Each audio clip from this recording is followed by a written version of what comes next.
سلام دوستان عزیز، خوب جور بخیر سعادتمند. دوستان عزیز در هر کجای دنیا که هستین جور سعادتمند باشین و در کنار خانواده تان خوش و خرم باشین. دوستان عزیز، اینجا آمدیم اولین چیز را که میخوایم بر شما بگوییم ایه که ما یک چینل یوتیوب جور کردیم.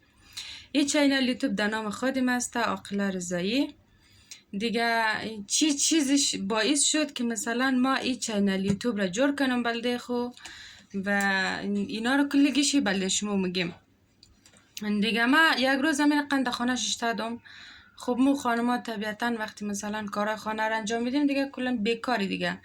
یک روز همین قم ششته بودم، صفحات مجازی رو بالا پایین ما رفتم یوتیوب را که در قد یکی از ویدیوهای از چیز سر خوردم یوتیوبرها که البته هم چیز بود، ایرانی بود.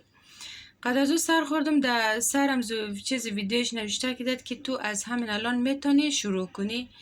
بس این باعث کنجکاوی من شد، رفتم داخل ویدیوش نگاه کردم که خیلی چیزای انگیزشی خوبی گفته بود.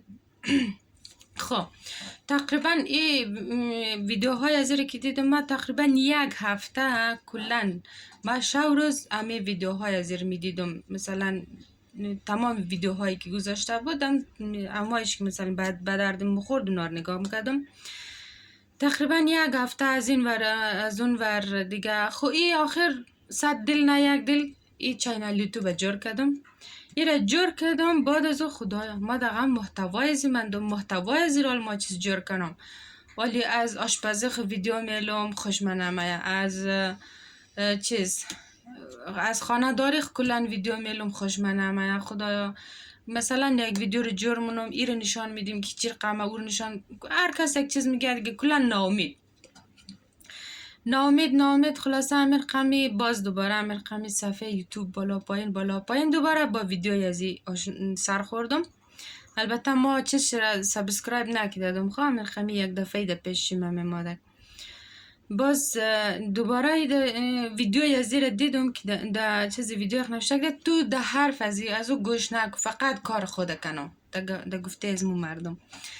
دیگه باز دوباره ویدیو از رفتم نگاه کردم که دوباره در ویدیوش خیلی چیزای انگیزشی خوب گفته بود. این باعث شد که ما انگیزه بگیرم. واقعا ما او ویدیویی که جور کرد بر از ما جور کرد دیگه. ما کلا ویدیو میگرفتم مثلا بر از این نشان میدادم که این ویدیو چی رقم از ما میخوایم در یوتیوب بلوم، این نظر از شما چیه دیگه. اینمی با خوب طبیعتا دیگه نظرای چیز میداد دیگه که این رقمه او رقمه خمام ناامید میشدم. گفتم او یا که مثلا نگیر میه یا تری میگه خدا مردم مار میگیر نه چیز میگه.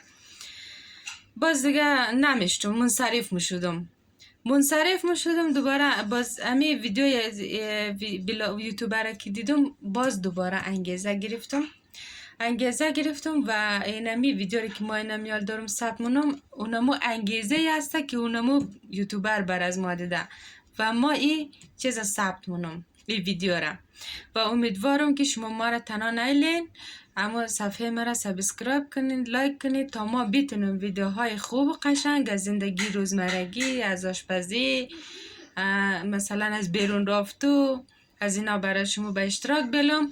امیدوارم که ما را حمایت کنین دوستای عزیز. خیلی خوشحال میشم دیگه.